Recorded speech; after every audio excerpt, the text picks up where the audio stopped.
selamat sore. Aku Friska Mutia. Dan aku Olive Tahojana. Kami sebagai host di podcast Suara Mahasiswa. Pesan dari Ketua.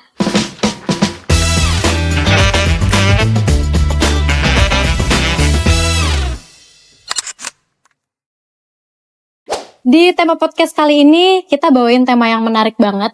Walaupun terdengar serius, tapi kita bisa bawainin dengan santai sih. Tema kali ini tuh tentang leadership, di mana kebetulan kita datengin tamu yang emang spesial, yaitu kedatangan tamu Kak Roshan Akbar. Halo Kak. Halo Kak. Sehat Kak? Alhamdulillah sehat. Kak Roshan ini merupakan Gubernur Badan Eksekutif Mahasiswa Fakultas Sastra Budaya dan Komunikasi loh di Universitas Pedagang. Penting ya tamu kita kali ini langsung didatengin gubernurnya loh. Berlebihan. Dan emang kebetulan nyambung ya sama tema kita. Iya, betul. Jadi kesibukannya tuh sekarang apa sih Kak belakangan ini? Kesibukannya ya pastinya karena gubernur, pasti kesibukannya ngurus BEM. Terus ya udah semester akhir, paling tinggal nanti nunggu wisuda aja.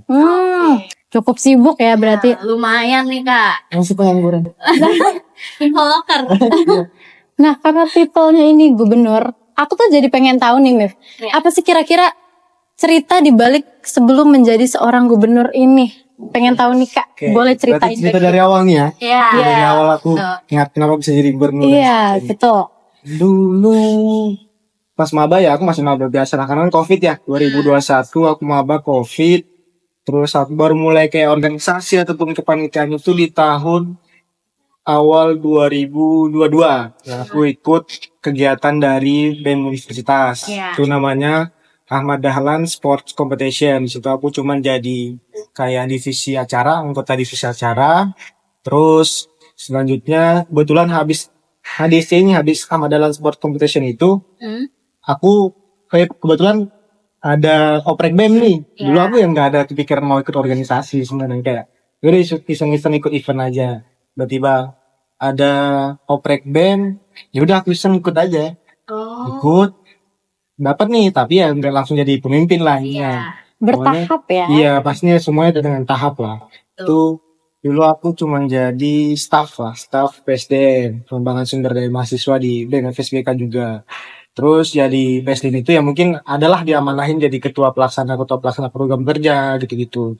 Dari situ habis BEM itu paling ya ikut kegiatan kayak milad juga, milad FSBK juga di milad yang ke-25, sekarang kan udah 27 ya. Iya. Berarti 2 tahun yang lalu itu 25. Itu aku ikut jadi divisi Malam Puncak, tapi ketika Malam Puncaknya aku jadi koor. Wah. Nah, aku jadi koor Tiba-tiba acara. jadi Iya, koor itu nih ya. tiba-tiba dikasih tanggung jawab itu. Jadi kayak lumayan Challenging. ya, Challenging. challenge sih. Jadi kayak yang awalnya cuma jadi staff biasa, apalagi masih maba 2, Iya. maba 21 dan sebagainya.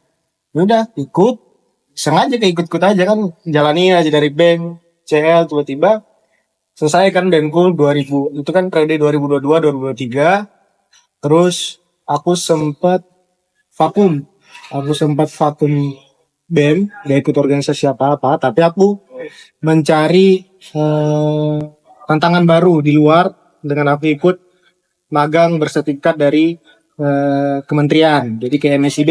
Mungkin sekarang MSIB masih belum ada lagi lah ya, Iya, angkatan betul. kalian kan. Itu jadi kayak aku ikut MSIB, setelah ikut MSIB, yaudah kan aku KKN dan sebagainya. Dan kebetulan alhamdulillahnya diberikan enggak deh, sebelum MSIB aku menjadi ketua P2K dulu. Wis. Nah, aku jadi ketua P2K dulu. Itu masih belum selesai deh BEM-nya. Ternyata aku masih ikut P2K ketika kalian angkatan berapa? 23. Nah, aku Kita ketua nih P2K angkatan kalian. Aku ketua P2K kalian. Kita ospek ketua P2K-nya Kak. Iya, itu 2023 aku ketua P2K kalian. Nah, itu challenge baruku lagi, langsung jadi pemimpin dan memimpin sekitar hampir 70 orang.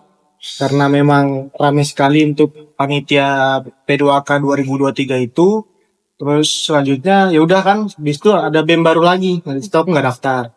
Tapi aku daftarnya magang MSID tadi yang tadi ceritain, magang MSID. Itu selama kurang lebih 5 apa 6 bulan gitu. 5 apa 6 bulan. Alhamdulillahnya di situ kan magangnya bersertifikat, magangnya pun digaji dan sebagainya, dan membawa nama baik kampus juga Ya, dan betul. sebagainya. Habis itu ya udah kan, ketika memang udah selesai MSIP, aku ngerasa bingung nih, apakah aku BEM lagi atau aku cuman ya udah ngerjain skripsi aja ataupun ngerjain tugas akhir, sempro dan sebagainya. Aku ngerasa bosen lah, kayak nganggur banget ini. Oh, Dan- emang suka tantangan ya. Dan Emang suka kesibukan iya, juga. betul, Iya sih, betul. tapi ya Kesibukan. sisi lainnya capek, tapi kita seneng kan banyak ketemu orang-orang baru, ketemu kayak Miftah juga kan orang baru nih di band, ketemu juga gitu. Mungkin lah kan gitu-gitu. Terus ya kebetulan di 2024 setelah NSIB, setelah KKN, aku diberi amanah jadi gubernur, dan alhamdulillahnya terpilih gitu jadi gubernur. Nah, jadi situlah awal mulanya aku bisa jadi gubernur sampai tahun 2025 ini gitu. Oh, menarik banget sih ceritanya guys. Ternyata tuh di balik titik yang sekarang itu tuh pasti ada cerita panjang di belakangnya. Iya. Berarti hitungannya sekarang 3 tahun ya. Iya. Ya. Lama ya Harus untuk 3 tahun. aku nih, lama banget Yes. sih. Dan pantas ya untuk di posisi sekarang. Iya, betul. Dan menurut kakak nilai-nilai penting apa sih bekal untuk menjadi pemimpin gitu? Nilai. Pastinya pertama karena ini nilai ini termasuk dari prinsipku juga ya.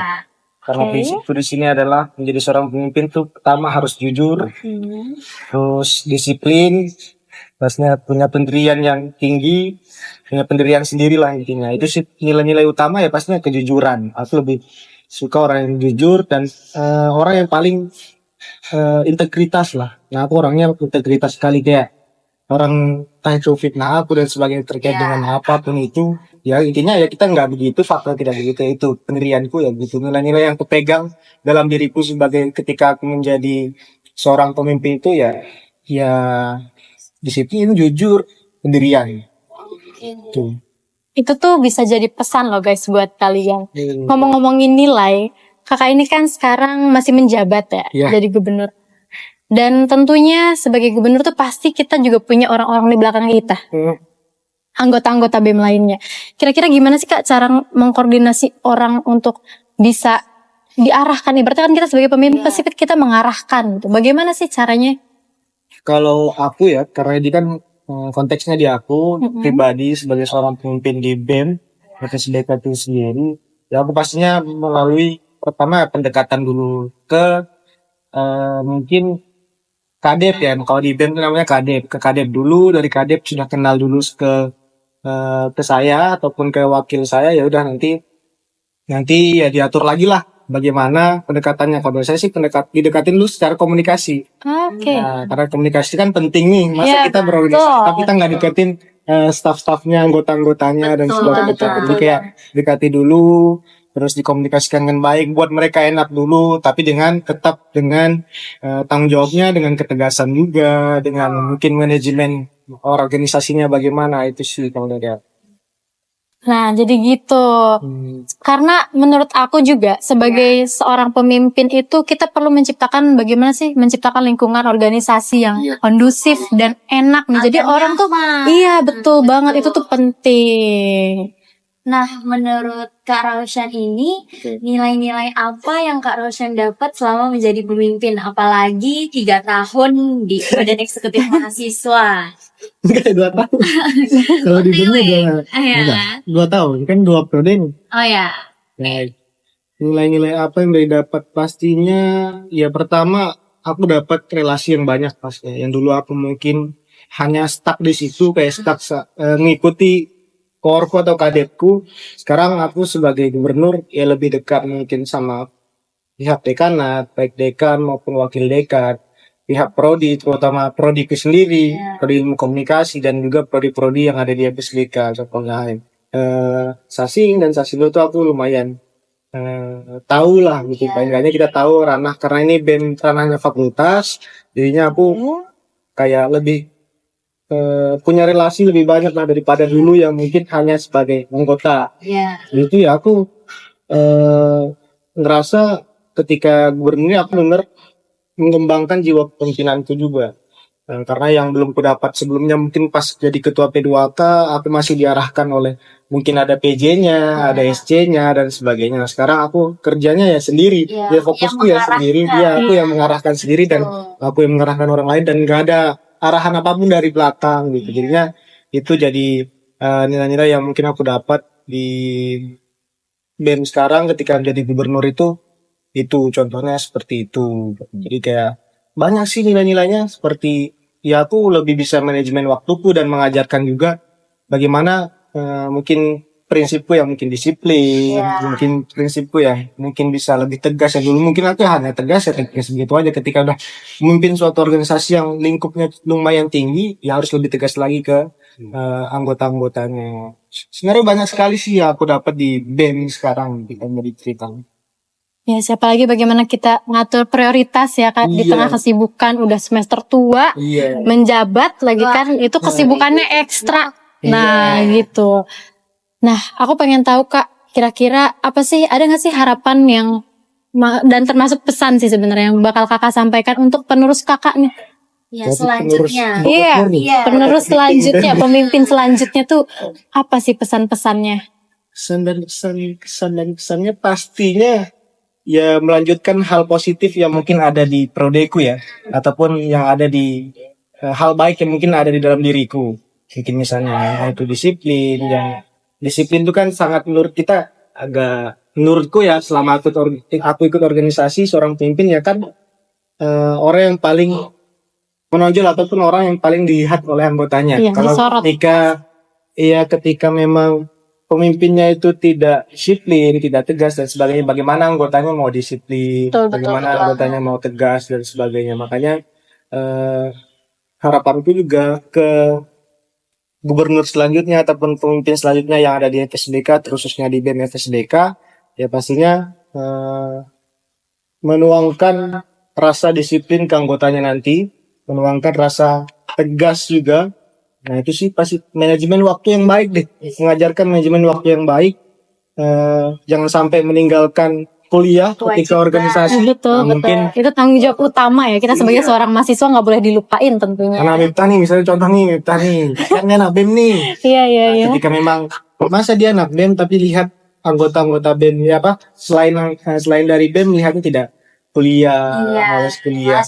Jadi bagaimana kan orang-orang mau ikut organisasi ketika memang orang-orang yang mungkin dianggap mereka sebagai panutan, sebagai patokannya, tetapi tidak bisa mengajarkan dengan hal-hal yang baik. Nah, jadi disiplin itu penting, apalagi soal waktu. Iya, benar sekali. Dengan waktu tuh kita bisa menghargai orang lain juga. Iya, benar sekali. Seru banget ya obrolannya Kak. Tapi itu tuh sebenarnya tuh obrolan yang cerita itu panjang seharusnya. Tapi ini tuh diringkas karena kita nggak tahu nih rasa apa sih yang dirasain, gimana ada susahnya tuh pun ada karena proses tuh nggak akan langsung seneng. Ya kan. Banget. Oke, baik.